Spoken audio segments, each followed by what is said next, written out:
지금 대통령께서 입장하고 계십니다.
존경하는 국민 여러분, 그리고 우원식 국회의원님과 의장님과 그리고 여러 국회의원 여러분, 저는 지난 6월 4일 이곳 국회에서 대통령 취임 선서를 통해 국민이 주인인 나라, 다시 힘차게 성장 발전하는 나라, 모두 함께 잘 사는 문화가 꽃피는 나라, 그리고 안전하고 평화로운 나라를 만들겠다고 약속드렸습니다. 무너진 경제를 회복하고 민생 경제를 살리는 일은 지금 우리가 해결해야 할 가장 시급한 과제입니다. 요즘처럼 저성장이 지속되면 기회의 문이 좁아지고 경쟁과 갈등이 격화되는 악순환에 빠지게 됩니다. 새로운 성장 동력을 만들고 성장의 기회와 결과를 함께 나누는 공정성장의 문을 열어야 양극화와 불평등을 완화하고 모두가 함께 잘 사는 세상으로 나아갈 수 있습니다. 자본시장도 정상화해야 합니다. 자본시장의 투명성과 공정성을 회복하면 경제도 살고 기업도 제대로 성장 발전하는 선순환으로 우리 국민 모두가 바라는 코스피 5000 시대를 열어제칠 수 있습니다. 인공지능, 반도체 등 첨단 기술 산업에 대대적으로 투자하고 재생에너지 중심의 에너지 전환을 조속하게 완료하여 기후위기와 R200에 대응해야 합니다. 바이오 산업과 제조업 혁신, 문화산업 육성에도 힘을 기울여서 세계를 선도하는 대한민국을 만들어야 합니다. 외교에는 색깔이 없습니다. 진보냐 보수냐가 아니라 국익이냐 아니냐가 유일한 선택 기준이 되어야 합니다.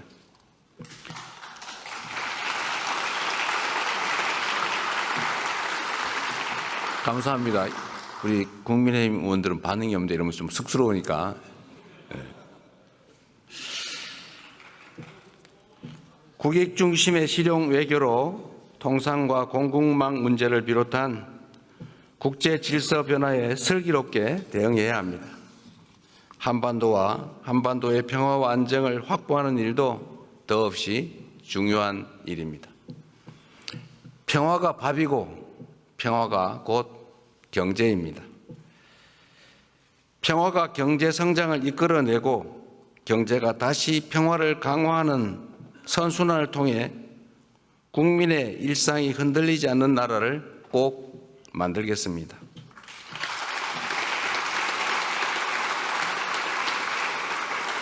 이 자리를 빌려 국민 여러분께 간곡하게 협조 요청을 드립니다. 새로운 나라, 진짜 대한민국을 만드는 일은 대통령 혼자 또는 특정한 소수가 할 수 있는 일이 아닙니다. 예측 가능하고 합리적인 사회를 만들기 위해서는 우리 모두가 최소한의 합의를 꼭 지켜야 합니다. 규칙을 어겨서는 이익을 볼 수 없고 규칙을 지켜도 결코 손해보지 않는 그런 공정한 사회를 만드는 일 역시 모두의 협력 없이는 불가능합니다. 공정하게 노력해서 일궈낸 정당한 성공에는 우리 모두가 박수를 보내는 그런 합리적인 사회를 꼭 만들어야겠습니다. 기득권과 특권, 새치기와 편법으로 움직이는 나라가 아니라 공정의 토대 위에 모두가 질서를 지키는 상식적이고 합리적인 사회로 나아가야 하는 것입니다.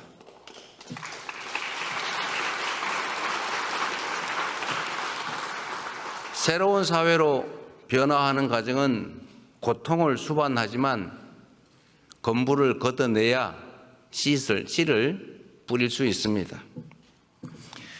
하나된 힘으로 숱한 국난을 극복해온 위대한 우리 대한 국민들의 저력이라면 어떤 어려움도 능히 이겨낼 수 있다고 확신합니다. 작은 차이를 인정하고 포용하면 새롭게 출발할 수 있습니다. 짧은 기간이지만 이미 많은 것들이 회복되고 정상화되고 있습니다. 이제 한 걸음 더 나아갑시다. 우리는 할 수 있다는 것을 국민들께 보여줍시다.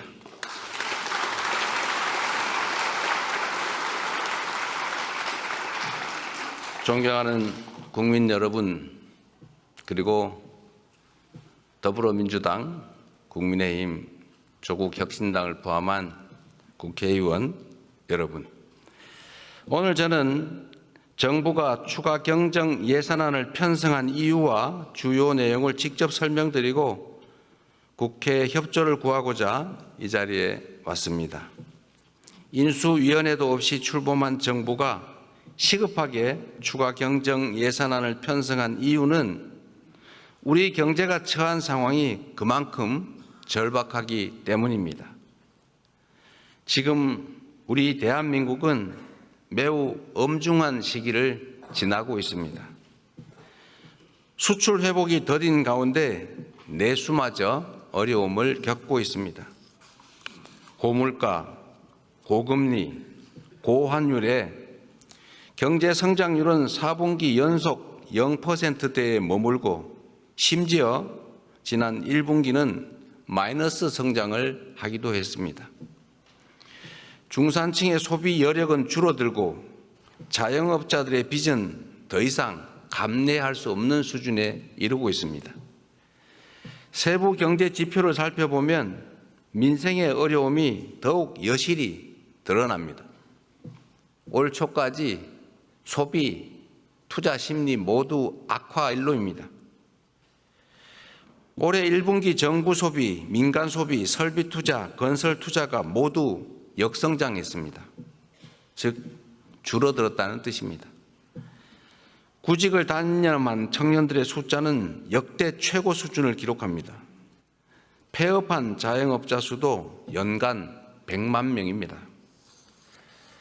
취약계층의 가계대출 연체율은 또 급등하고 있습니다. 가계만의 문제가 아니라 금융의 취약성까지 드러내고 있습니다. 코로나 팬데믹도 견뎌낸 우리 경제가 지난 3년간 너무 심각한 위기로 빠져들었습니다. 특히 지난 12.3 불법 비상계엄은 가뜩이나 침체된 내수 경기에 치명타를 가했습니다. 미국발 관세 충격부터 최근에 이스라엘, 이란 전쟁까지 급변하는 국제 정세는 한치 앞을 예측하기 어렵습니다. 그래서 지금은 경제가 다시 뛸 수 있도록 정부가 나설 때입니다. 경제 위기에 정부가 손을 놓고 긴축만을 고집하는 것은 무책임한 방관이자 정부의 존재 이유를 스스로 부정하는 일일 수도 있습니다. 정부의 가장 큰 책무는 바로 국민의 삶을 지키는 일 아니겠습니까?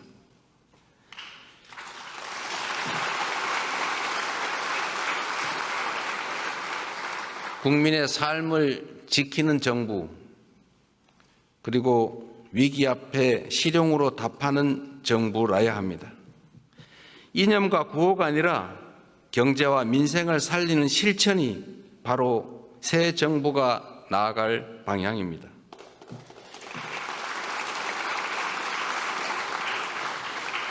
국민 여러분, 그리고 국회의원 여러분, 경제는 타이밍이라고 합니다.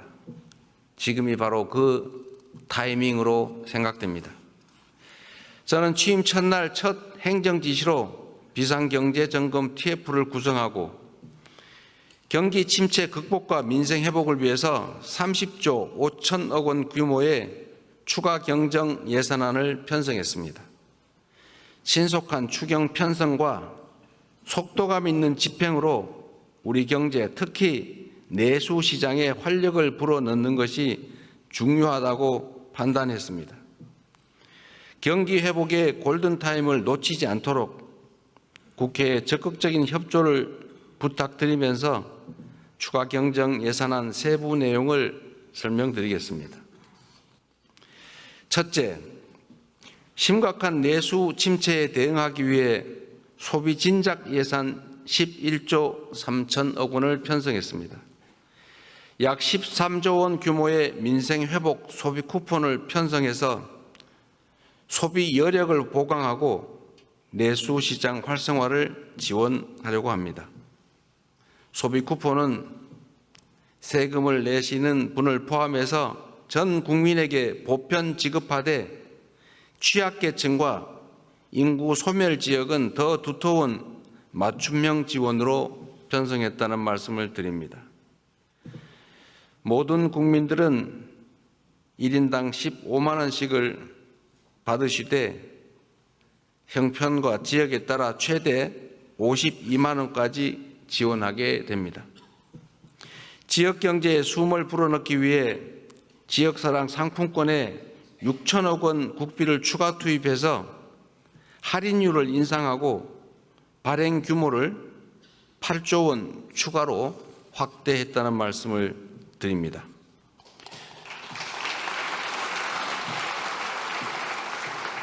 소비 쿠폰과 지역사랑 상품권은 지방을 더 지원한다는 새 정부의 철학에 따라 지방에 더 많은 국비를 편성했다는 말씀을 드립니다.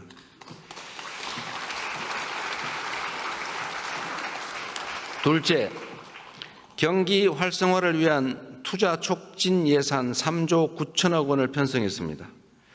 철도, 도로, 항만 등 집행 가능한 SOC에 조기 투자하고 침체된 부동산 PF 시장에 총 5조 4천억 원의 유동성을 공급하는 등 건설 경기를 살리기 위한 예산을 담았습니다.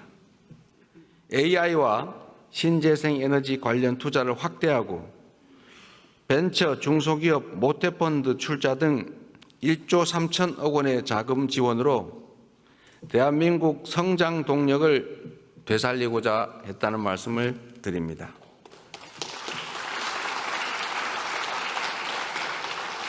셋째로 소상공인, 취약계층 등을 지원하는 민생안정 예산을 5조 원 담았습니다.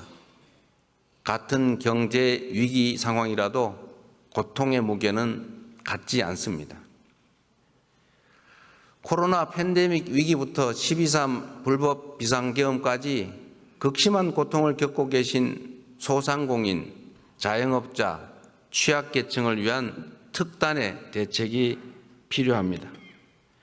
새 정부는 빚을 갚을 여력이 없는 취약차주 113만 명의 장기 연체 채권을 소각하겠습니다.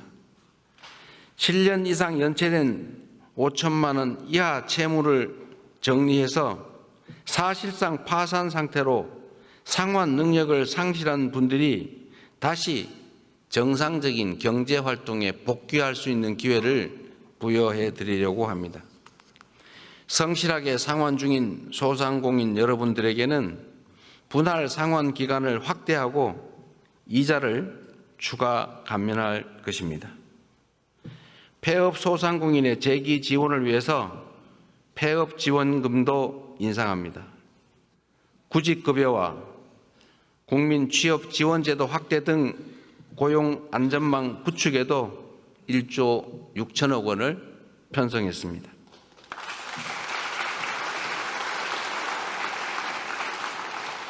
넷째, 10조 3천억 원 규모의 세입 경정을 추진해서 재정 정상화의 시작을 알리겠습니다. 이번 추경안에는 세입 경정을 반영했습니다. 재정 안정성과 국회의 예산 심의 확정권을 존중하기 위한 것이라는 점을 말씀드립니다. 2023년과 24년 이 두 해 동안 도합 80조 원 이상의 세수 결손이 발생했습니다. 그리고 올해도 상당한 수준의 세수 결손이 예측됩니다. 만약 세수 결손을 방치할 경우에 정부는 연말에 예산을 대규모 불용 처리할 수밖에 없게 됩니다. 이렇게 되면 정부가 예산을 계획만큼 지출하지 못할 뿐 아니라 지방 재정 지원도 줄어들게 됩니다. 이는 사실상의 긴축 재정 운용으로 민생과 경기 회복의 걸림돌이 될 수밖에 없습니다. 새 정부는 변칙과 편법이 아닌 투명하고 책임 있는 재정 정책을 펼치려고 합니다. 추경안에 세입 경정을 반영해서 이미 편성한 예산이라 해도 필요한 사업만을 적재적소에 집행하려 하는 것입니다.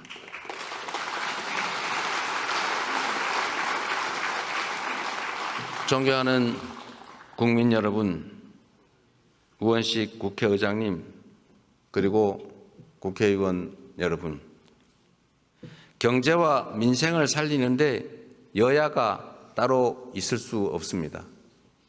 이번 추가 경정 예산안은 경제 위기 가뭄 해소를 위한 마중물이자 경제 회복을 위한 최소한의 조치입니다.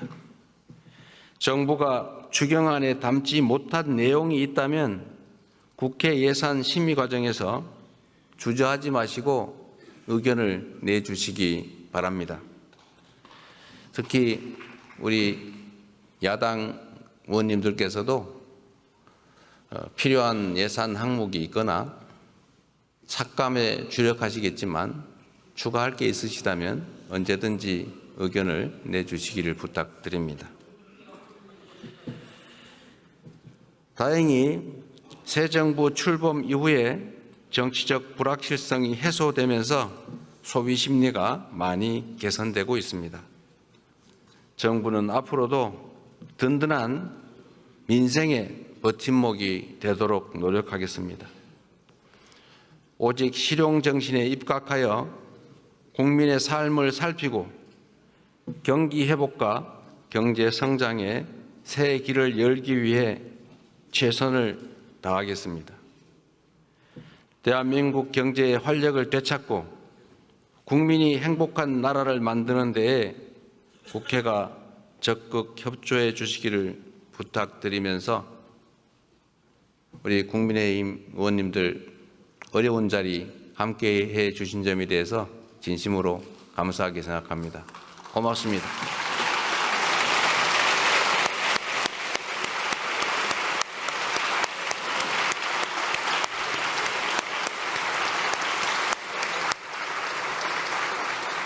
저하고 악수합니다.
됐나?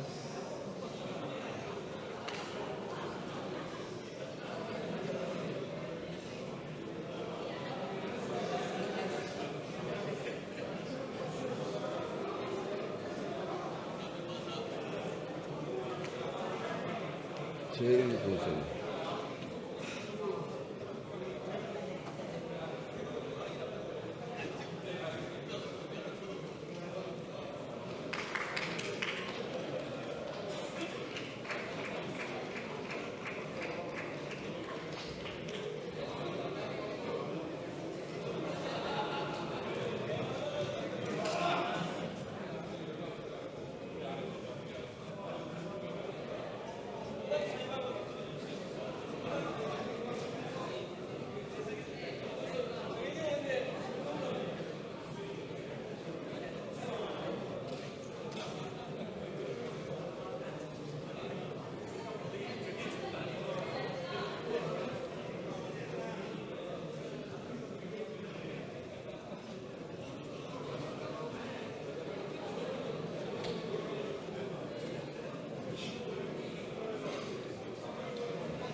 자,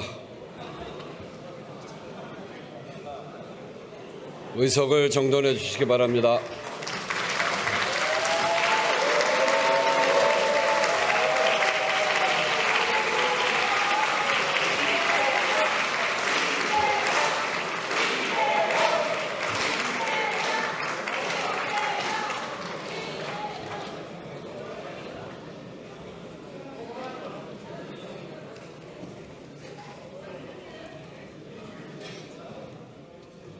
네.